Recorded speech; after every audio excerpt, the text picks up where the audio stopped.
dans votre émission Espace socio-culturel. Alors aujourd'hui, nous avons choisi un thème un peu très commun, un terme qui nous concerne tous, quel que soit notre âge, quel que soit l'âge de nos enfants. Alors nous parlerons de l'éducation sexuelle chez les jeunes, entre tabou et pudeur. Alors je ne serai pas toute seule à la présentation, je suis avec mon collègue Enoch Aninda. Bonjour Enoch. Bonjour Edenis. Et aussi nous avons accueilli sur le plateau de Pléiade Télévision M. Djena Bouira. Alors je dois rappeler que M. Djena est journaliste passionné en biologie humaine. Bonjour M. Djena. Bonjour Eden, bonjour chef d'éditrice. Oui, aujourd'hui nous aurons une série de questionnaires que nous allons essayer d'échanger avec M. Djena Bouira. Il a pour objectif d'aider les jeunes, d'orienter les jeunes, enfin de ne pas tomber aux mêmes erreurs du passé. Alors sans plus tarder M.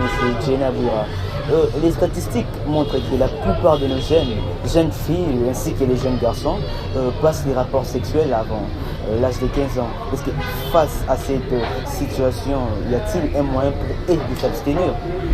Oui, il y a sans doute un moyen. Et le moyen le plus fiable, le plus susceptible et objectif, c'est au niveau de la famille. Voilà. Déjà, dans la culture africaine, c'est très difficile pour un parent de parler de la sexualité à son jeune enfant. Déjà pour le préparer, l'initier à ces mondes-là. Parce que l'enfant commence par la petite enfance, devient jeune jusqu'à l'âge adulte. C'est toute une transition et il faut être préparé à une transition. L'enfant n'est pas préparé. C'est ça on constate aujourd'hui que l'enfant est éduqué à l'aide des réseaux sociaux et non par ses parents normalement. Et face à cette situation, par là, vous voulez dire que vous remettez la faute aux parents parce qu'ils n'ont pas une communication directe avec leurs enfants. La faute est un petit peu partagée, mais un peu plus pour le parent. Parce que le parent africain, congolais surtout, a comme cette réserve-là, sous forme de pudeur, tabou, pour ne pas essayer de parler de son enfant sur le changement de son corps et surtout sur le fondement et surtout sur le sexe, à proprement dit. Parce qu'il a peur de la façon dont l'enfant va recevoir cette information-là. C'est primordial car l'enfant va se préparer pour ne pas avoir une certaine désinformation au niveau de l'extérieur. Aujourd'hui, avec l'avènement des réseaux sociaux, il y a tout sauf rien et n'importe quoi qui circule. À un âge précoce, l'enfant peut découvrir le sexe, entre autres la pornographie et tout. Donc le parent déjà doit initier son enfant, lui démontrer qu'à un certain âge, à partir de 10, 11, 12 ans, surtout pour la fille, il y aura un changement au niveau de son corps, ses sentiments vont changer, il y aura d'autres transitions et comment se préparer à tout ça. Et le parent a souvent cette restriction, il est un peu stéréotypé, surtout au niveau de nos traditions. Il est un peu calé, il ne sait pas comment aborder son enfant et l'enfant, lui il est là et puis soit c'est l'influence des réseaux sociaux, soit ce sont ses amis. C'est ça qui pose un peu le problème et quand c'est que l'enfant peut s'isoler. À un certain âge, l'enfant va s'isoler et il ne saura pas comment s'épanouir surtout avec son parent. Parce que le plus grand des formations et la plus grande des éducations, c'est au niveau des parents, surtout la maman. Dès là, nous voulons connaître, mais qu'est-ce qui pousse les jeunes? Qu'est-ce qui pousse les jeunes à passer à cette vie aussitôt à 15 ans, voire même avant 15 ans quand même? Qu'est-ce qui pousse les jeunes à faire cette vie? Oui, en fait, le premier supplice, en tout cas, la première de personnes, soit physique ou morale, qui doit faire un bien coup, c'est les réseaux sociaux en général. Les réseaux sociaux ne sont pas contrôlés. Que vous ayez 18 ans ou moins ou plus, vous accédez à tout ce que tout le monde peut accéder. Vous allez avoir un enfant déjà à partir de 8 ans, 10 ans à un smartphone. Avec un smartphone, tu peux te connecter facilement sur Facebook, WhatsApp et tout et autres réseaux sociaux. Monsieur Djena Bouira, s'il te plaît, excusez-moi de vous interrompre. Par là, vous voulez dire que les réseaux sociaux est l'un des obstacles qui poussent les enfants, les jeunes à commencer aussitôt cette vie? Loin de moi l'idée de mettre à part les réseaux sociaux et les condamner jusqu'au bout, c'est juste que la façon de l'utiliser qui compte. C'est un très bon outil. Les réseaux sociaux, c'est un très bon outil. Ça nous aide aussi à relier le pont entre culture et tout. Mais la façon dont l'utilise maintenant la nouvelle génération qui pose problème. Parce que vous voyez, l'enfant, lorsqu'il sait connaître comme ça, il a plusieurs centres d'intérêt. On peut lui balancer tout et n'importe quoi et il ne saura pas gérer. Et vu qu'il n'a pas eu cette communication sur le plan sexuel, pour qu'on puisse lui apprendre comment ça marche avec ses parents, il les découvre subitement et il ne va pas s'ouvrir sur ses parents. Il essaie maintenant de découvrir par soi-même. C'est pour cela. Et c'est l'influence aussi de ses amis et surtout les réseaux sociaux.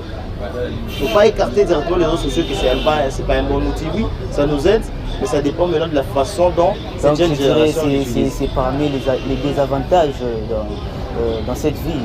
Oui, surtout au Congo aujourd'hui, on ne maîtrise rien par rapport aux réseaux sociaux. Rien n'est maîtrisé.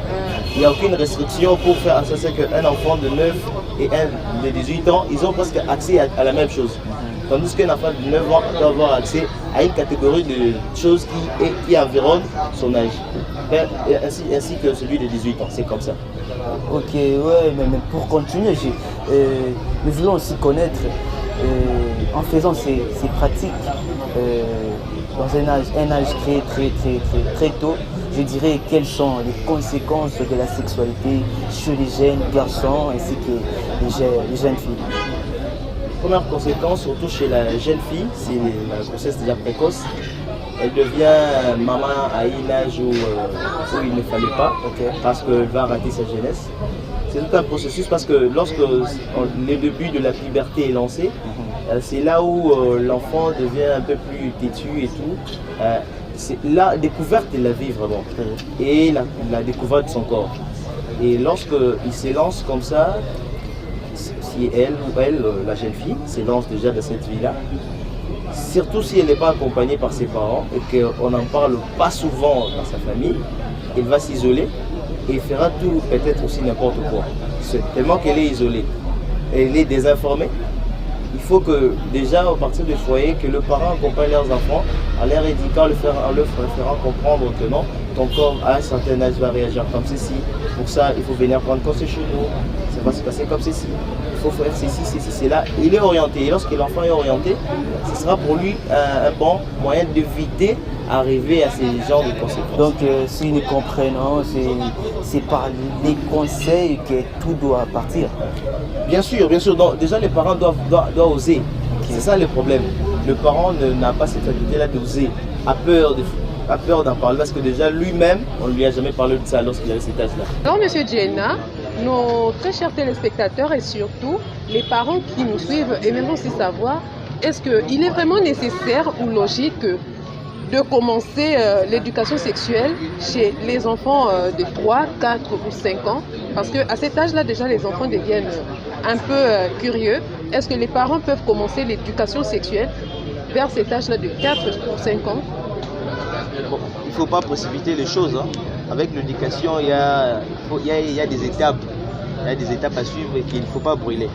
Lorsque vous vous précipitez à informer un enfant qui n'est pas prêt à comprendre déjà certaines choses, c'est comme si on précipitait un peu son développement. Même au niveau de l'éducation, au niveau du suivi, nous voyons, il y a l'école maternelle, nous avons l'école primaire et tout. Donc c'est tout un processus qu'il faut respecter. Il faut vraiment patienter à un certain âge et, comme je l'ai dit, à 10, 11 ans, ils puissent déjà être prêts pour ça, pour acquérir cette information.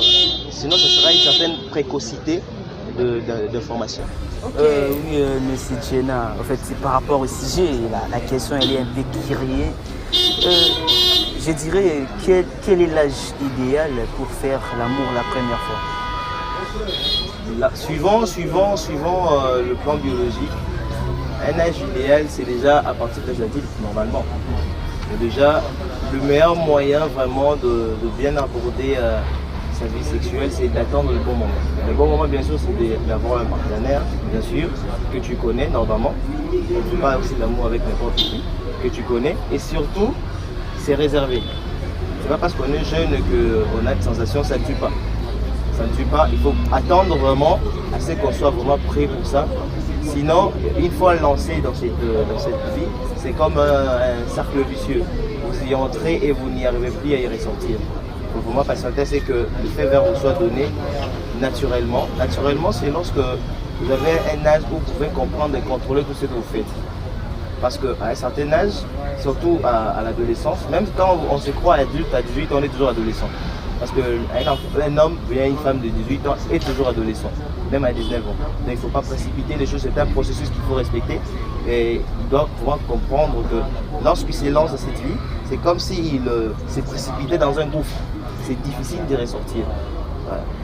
Oui, pour continuer. En fait, nous allons faire allusion à quelque chose. Parce que vers les bébés, vous nous avez parlé du désavantage de l'Internet envers les jeunes garçons ainsi que les jeunes filles. Et nous voulons savoir, parce que quand vous nous avez aussi parlé des conseils que les parents doivent procurer à leurs enfants. Mais tout ça fera allusion à ne pas perdre sa virginité, c'est ça. Maintenant, nous voulons connaître c'est quoi les avantages de la virginité. Bon, en tant qu'Africain, traditionnaliste, conservateur et tout, c'est une grande chose parce qu'aujourd'hui, tout devient maintenant occidentalisé. C'est comme un occidentalisme qui s'instaure peu à peu. Avec l'avènement des réseaux sociaux, on veut tout faire comme le blanc. Dans nos us et coutumes, la virginité est une chose assez considérable, voire même dans le passé, c'était inconsidérable qu'un homme puisse prendre une femme en mariage et cette femme ait déjà connu notre homme. C'était quasi impossible avant. Aujourd'hui, déjà on comprend que non, bon, les jeunes doivent avoir des sensations et tout. Pourquoi? Parce qu'on se réfère à ce que fait le blanc, en fait, l'Occident. On est plus européanisé, on essaie un peu de vivre comme l'homme occidental. Tandis que chez nous, en tout cas c'est une chose honorable déjà chez la femme, dire que non, elle a pu résister à cette multitude de tumultes au niveau de l'adolescence, parce que c'est à cet âge-là où l'enfant est quasi incontrôlable. Donc par là vous dites que la virginité est une chose sacrée.